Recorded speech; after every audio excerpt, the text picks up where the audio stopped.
Αυτή είναι η Ελένη, μια νέα επιχειρηματίας που ειδικεύεται στην εμπορία πορτοκαλιών με περιορισμένη εμπειρία στις εξαγωγές.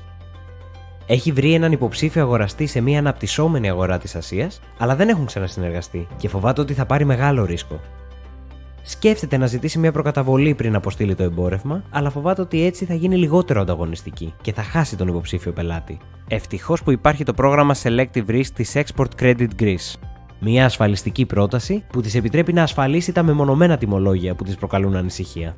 Η Ελένη εμπιστεύεται την Export Credit Greece και προχωράει σε συμφωνία με τον αγοραστή, νιώθοντας σίγουρη ότι αν ο αγοραστής πτωχεύσει ή αποδειχτεί αφαιρέγγιος, η Export Credit Greece θα την αποζημιώσει.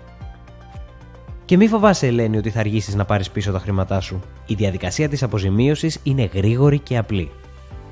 Επιπλέον, το πρόγραμμα Selective Risk προσφέρει αξιολόγηση του αγοραστή και διασφαλίζει ότι κάθε μικρή επιχείρηση, όπως αυτή της Ελένης, θα διατηρήσει τη ρευστότητα που χρειάζεται για να συνεχίσει τη λειτουργία της. Τώρα η Ελένη νιώθει ασφαλής και έχει το κεφάλαιο που χρειάζεται για να μεγαλώσει την επιχείρησή της. Export Credit Greece. Στηρίζουμε την ανάπτυξη των ελληνικών εξαγωγών.